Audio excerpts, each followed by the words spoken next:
All right, people, we're back again. Channy and Tad, cold drinks and speed paints. We're gonna be cold drinks and speed paint. That's right, cold drinks, speed paint. You better get some energy, Tad. You better bring that energy.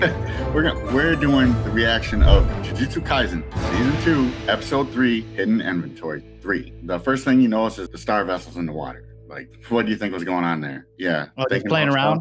Mm-hmm. Yeah, that was really weird, man. Like, how are you gonna kidnap somebody and then just like turn it into like no stakes? Like it's like this huge hanging cliffhanger, and then they're like, but we're just kidding. Who cares? They got him like right away. It's no big deal. Oh, like, I don't know. How do you feel about that? I wrote that down too. I thought it was like a waste of time to even put that in there. You know, because first of all, it doesn't make sense why you would trade the star vessel for her. You know, like because that's how it would be set up, like a life for a life. Goddamn way, right? Yeah, it just doesn't make sense. That part of the episode did not make any sense to me. I didn't know why they even did that. And then they didn't even, next thing you know, she's not kidnapped no more. They just showed like a quick scene where they kicked in the door and got her. I was like, what is this? I almost think that it was just like one of those ones where you sell more copies of the next shonen, or in this case, you know, like you got people coming back for the next anime because she's kidnapped. What's up? And then they're like, nah, we didn't really want to talk about that, but we just had to put that in there to get you. Like one of the editors was like, look here, Mr. Publisher, or look here, Mr. Artist, you need to like give me a cliffhanger here, you know? Mm-hmm. So sounds like politics to me, but that's one thing I just didn't like about that episode. It just didn't make sense. I mean, I wrote that down. I didn't understand that at all. You wrote down? Taking notes? Yeah. You know, man, every time you take notes, you know it's going to get serious. You better get pumped up here, man. People got murked this episode. You better start getting excited. Yeah. Well, you know, that part wasn't exciting yet, you know. Yeah, it wasn't. But then we saw a teeny tiny glimpse of something kind of cool when Gojo was kind of being cold and saying, hey, you know, if you don't want to come, you can turn around. And if you're pretty much saying if you're a liability, we'll leave you, you know, even though I don't think they really would because they got to protect her. Yeah, that was interesting, man. Like, you know, he was talking through that whole beach scene was like, you know, basically he let his guard down that whole time, right? Well, see, that's what I thought too. But then later on in the episode when Geto's like, you didn't go to sleep, you never released that technique, whatever the technique was. He probably did let his guard down a little bit, but he knew whatever this technique was going, that he could do that. And I felt like they were just trying to show her a good time, you know, because it's supposed to be her final days. So that's why I think they were doing all that. And then I didn't understand why they showed those two other sorcerers. I can't remember their names. I think maybe they were going to Okinawa to meet the star group. Oh, yeah. I didn't catch exactly what was going on. I just know that they were two first years. Obviously, I just thought they were just setting up for something new, but I didn't really catch that. So I don't know. What I think was going on there is because they were supposed to meet that group in Okinawa. And I think those two sorcerers went to Okinawa to deal with that situation because Geto and Gojo brought a star vessel back to Jujutsu high school. But then it started getting good finally, like real good. When Fujiguro comes in, I was like, whoa. Suddenly, like Gojo's talking, he's got a sword through him. And I was like, okay, what's going on here? Like, here we go. But then he acted like nothing happened, so he must have did something where it didn't really affect him. What do you think? What happened? Like, how do you feel when that happened? So, like, the discovery we make is, you know, he like harnesses his power and like traps it. So essentially you're only getting entrance wounds and not exit wounds. So I used to be like a special operations medic. So that actually physically makes sense. So let me explain to you what he's trying to say. So when you get stabbed or arrow pierces you, as long as you're not hitting any like major organs, what's essentially happening is like the exit wound is what kills you. So when you stab somebody, that's okay. But when you're pulling it out, that's what really kills you. It like, you know, mutilates the internal organs and stuff. So when you're slicing through, if it's clean, right, then that's why they say like keep an arrow in you and like stabilize from there. What it is it's not allowing that to get bigger. So it's like he said, like a needle going through you, right? So it like cauterizes. So what he did was like he took all of his energy. So when he pulls it out, the pullout didn't make any difference. It was just the entrance wound. So actually, this guy probably knew something about medicine or something like that because that's actually how that works. Actually.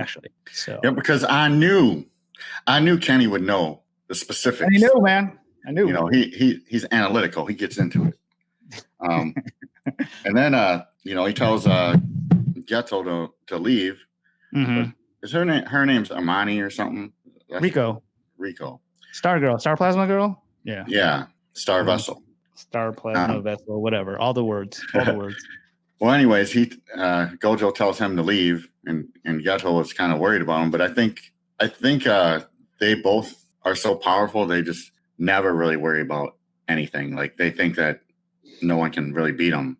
They probably had no like real confrontations where they were difficult. That's the feeling I get from these two. But Fujiro, hopefully I'm saying that right. That guy, Fujigaro, yeah, like that guy's a beast, man. I like him. Like, what do you think when he said that he doesn't have any curse power? Yeah, so I'm kind of like, pardon me, I'm going to be really careful because I read ahead. So, but I do know that they did. I think they should have described it because it's already past the manga part, and I know they described this in the manga. So, if I can recall correctly, it's been a long time, but if I recall correctly, he gave up his curse powers for superpowers, real life superpowers. So it's kind of an interesting, what you would say, dichotomy, but let's dumb it down, right? It's an interesting kind of like thing where there's like two principally speaking powers. Like one is like the cursed energy power in that little world that exists in the dome, and it's just in like the sightless power, right? Mm-hmm. Let's just call it that, right? That cursed energy, that jujutsu, right? But then there's that real life power, and he's like representing, like, he's a metaphor of like real life coming at you like a train. Like, I don't care how good your Tai Chi is, stand in front of that damn train and you're about to get hit. You know what I'm saying? Like, that's what he represents to me. So I think that's really cool.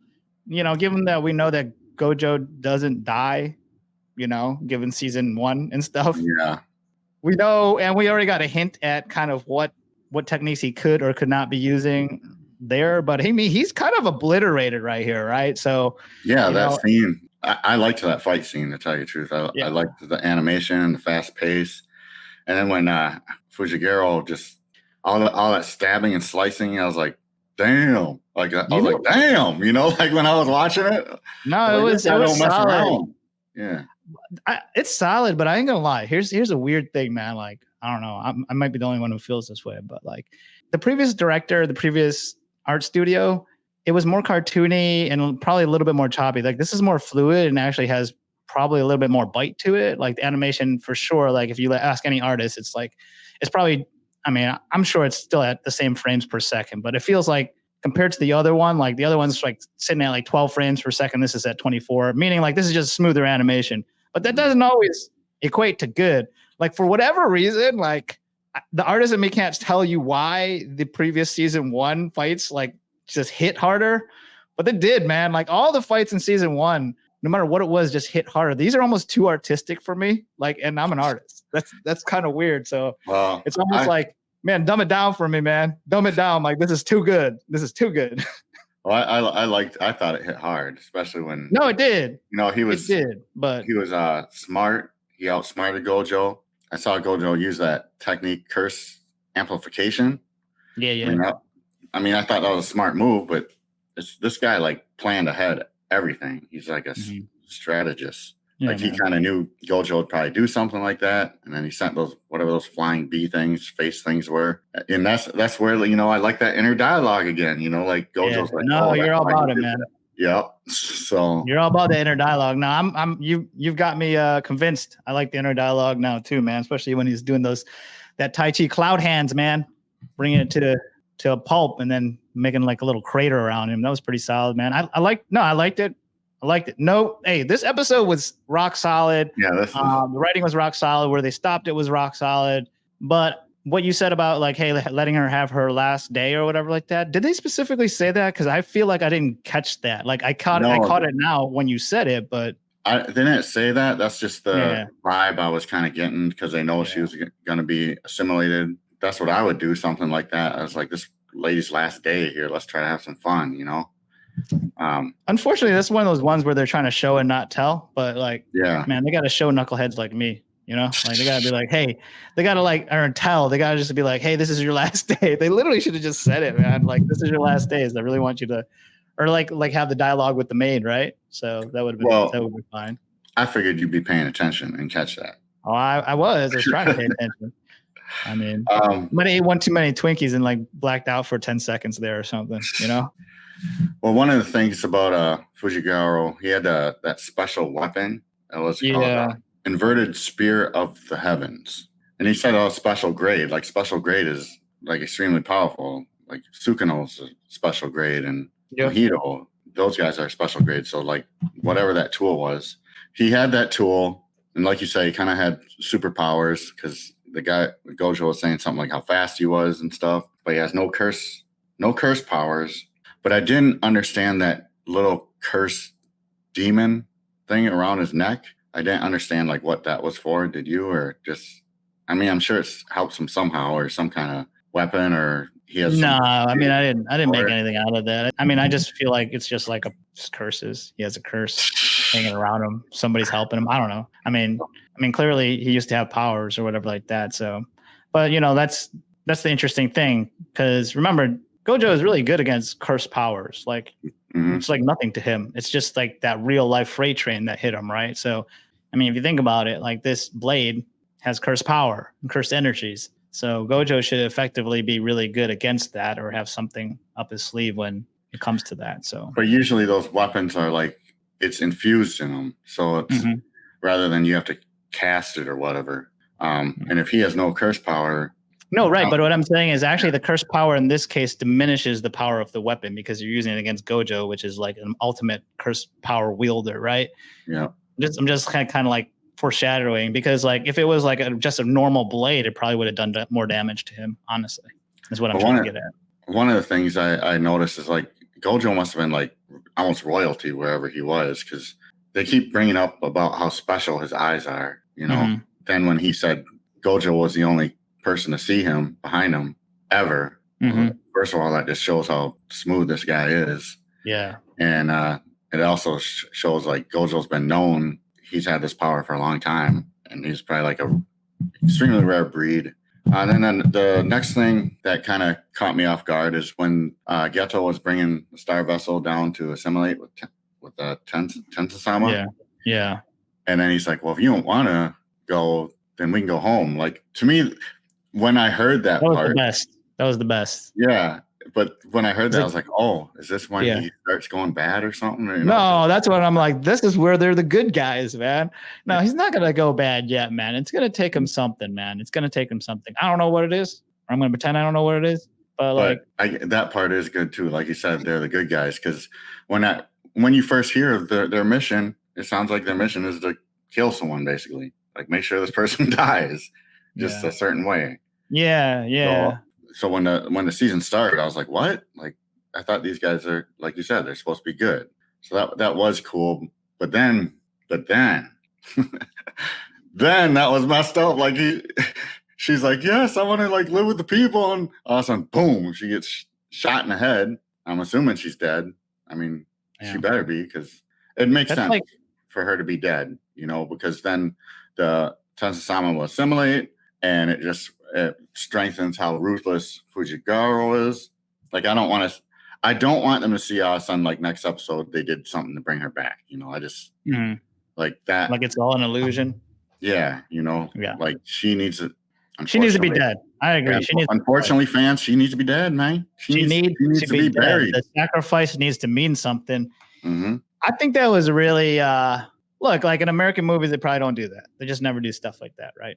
This is Japanese anime, all right. So manga first before anime. I mean, things like this like are what ground us to the story beats, right? Like you introduce a character, you tell us why the character is important, and then you tell us why like fate is the son of a bitch, man, destiny and fate, whatever you want to call it, you know. And that's why, you know, it makes the front scene all the more meaningful. The beach scene way more meaningful.